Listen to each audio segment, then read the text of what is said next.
Good evening. Welcome to PoliticIt podcast. Paul Miller, candidate for CD1. Nice to have you. Hey, thank you for having me. It's an honor. So why don't you tell us a little bit about yourself? Yeah, so I'm an electrician by trade, by profession. I grew up in Layton, Utah, just south of Northridge High School.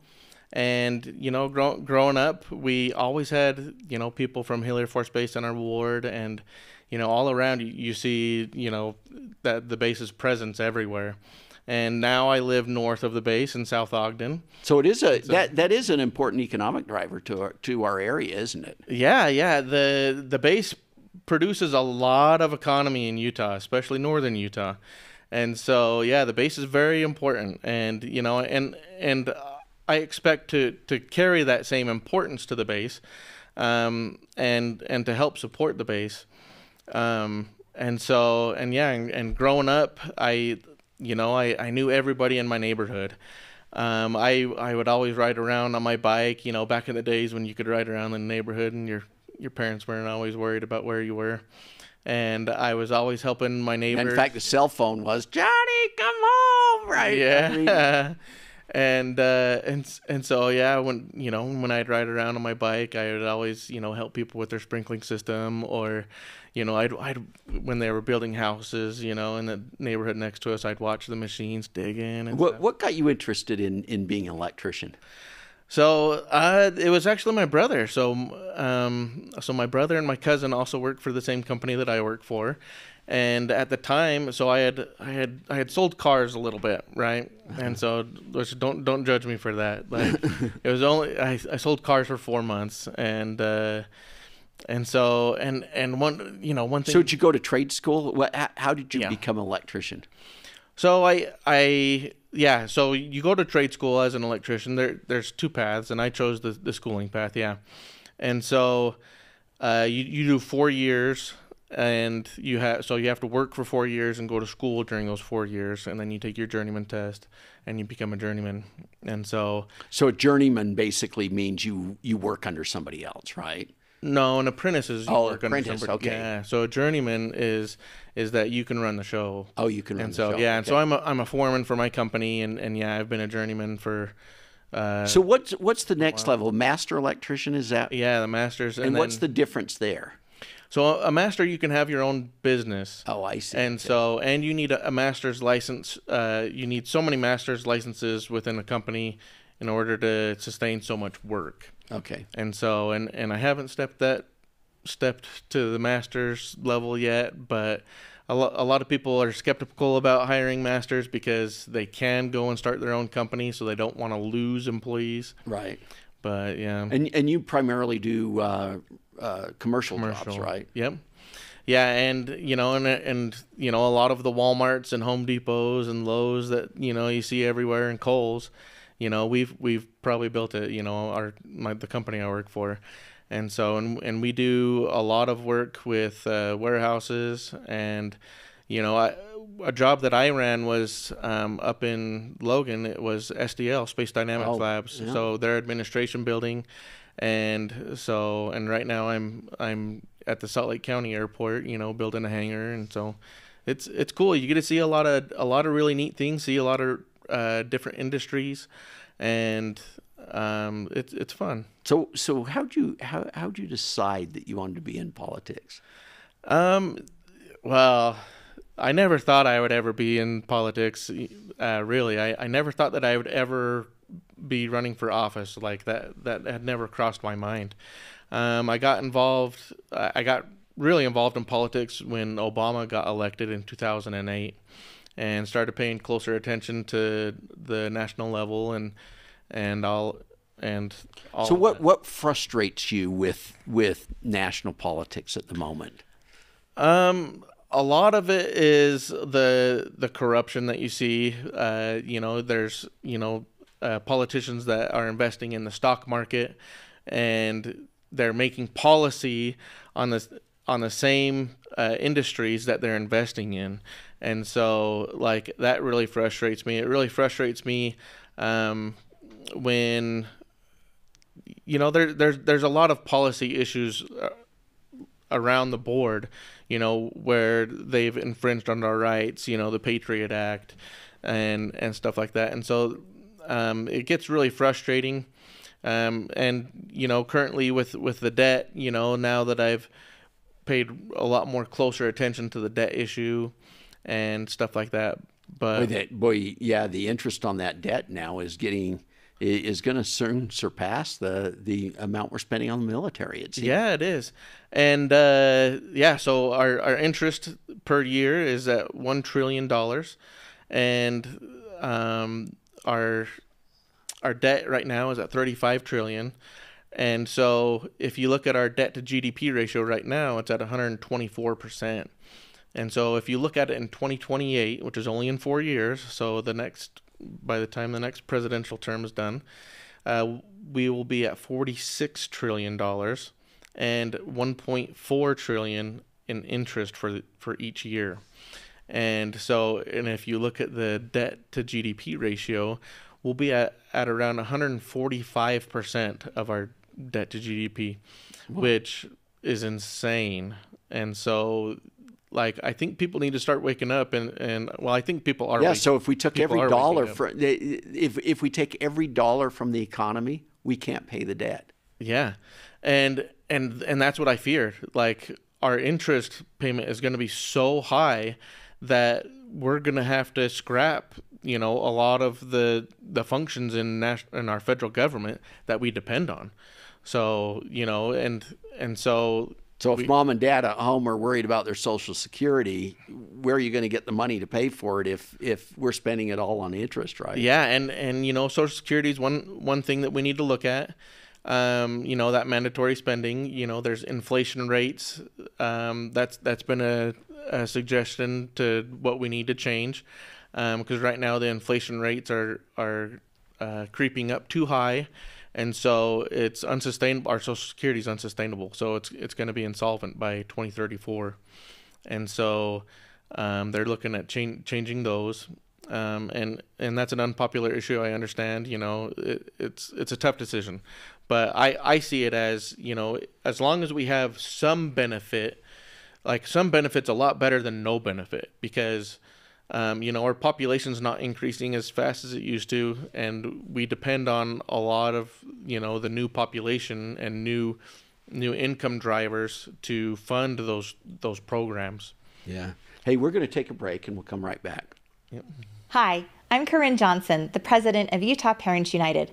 Our passion is protecting your parental rights, and we do that through parents, passion, and caffeine. That's right, we don't take any special interest money or money from big national donors, but we do rely on donations from parents just like you. That's why this year we've created a limited edition t-shirt to represent the fact that you are your child's best safe space. And we want children to know that they can go to their parents on any issue and that you'll be there because you love them best.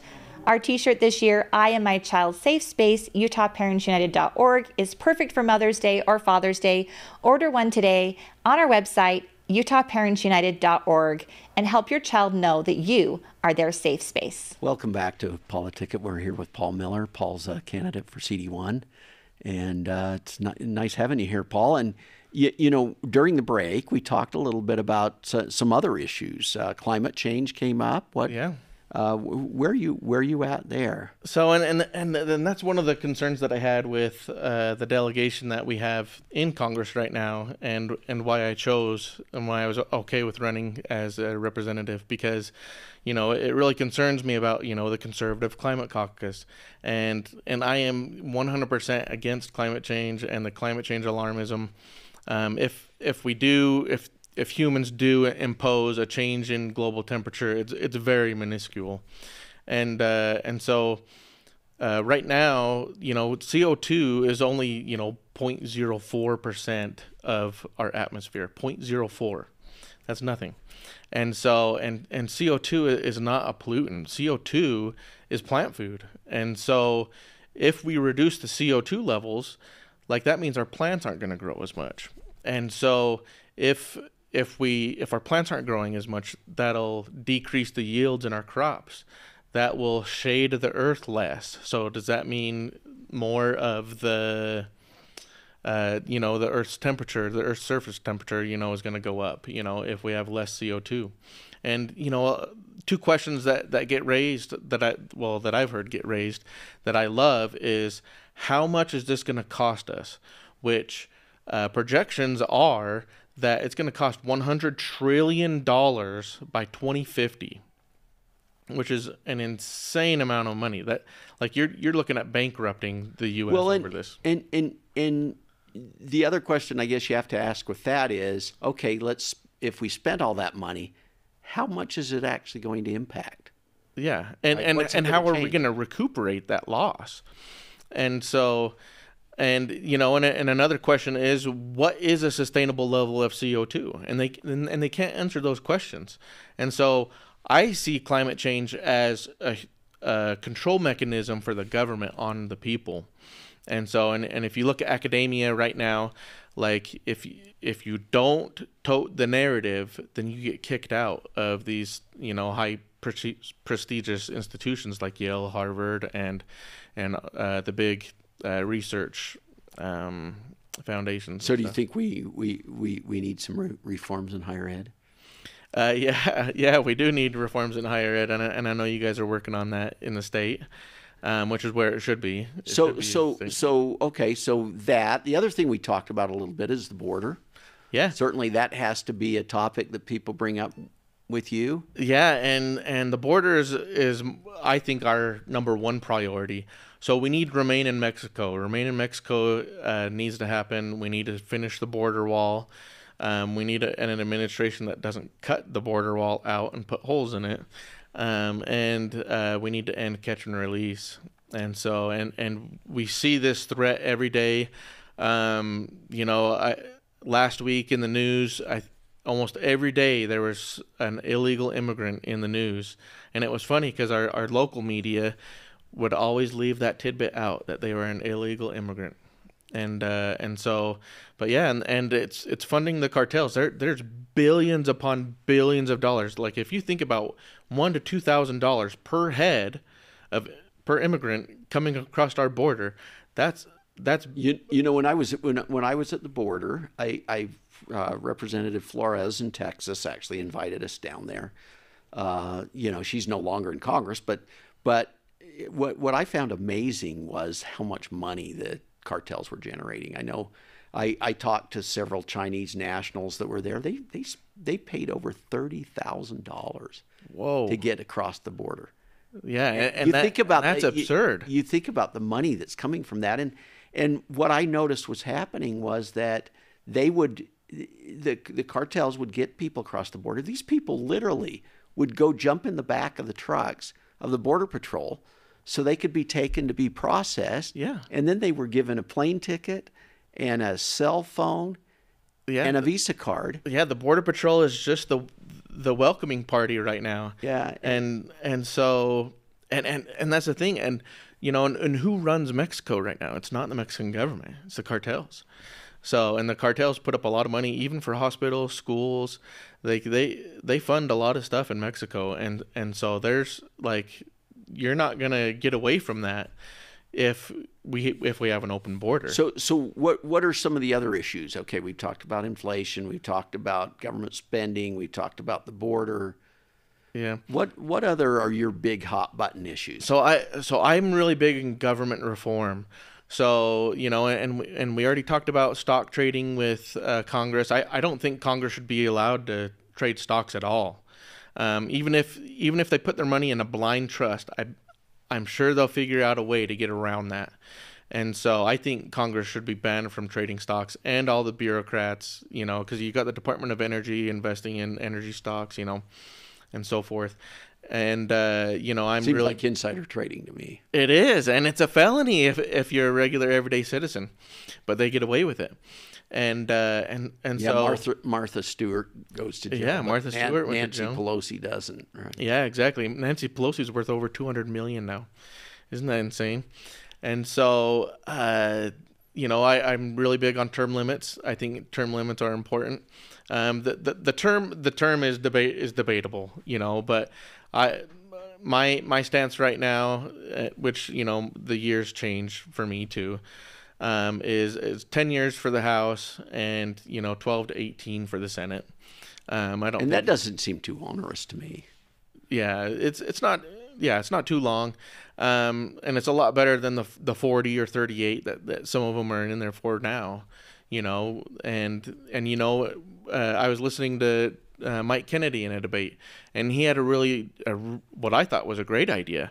Like, let's have term limits on the bureaucrats in DC, and so that way we get a revolving door of new personnel in our bureaus, because and I think that will help control the deep state, as we like to call it. And so, like, I think that's which we need to look at, getting rid of that corruption and cleansing DC and cleansing our federal government. Well, it's been good talking to you. We're about out of time, so why don't you look into the camera and give a pitch to the delegates? You've got a convention coming up here. Yeah. So I'm Paul Miller, and I'm running for U.S. House District 1, and I am a convention-only candidate. And so I'm the only convention-only candidate, and I am an electrician by trade. I am part of We the People, just a blue-collar worker. Working hard. I'm sick of the lies and the deceit and the over-promising and under-delivering, and I'm sick of it. We need to control our spending, and we need to get people in that are about principle. And I am there to be different. I'm not there to be the same politicians that we elect over and over again. And I would really appreciate your vote, especially with delegates here in the convention here in a couple weeks. And thank you. Thank you, Paul. Good having you. We'll see you guys next week.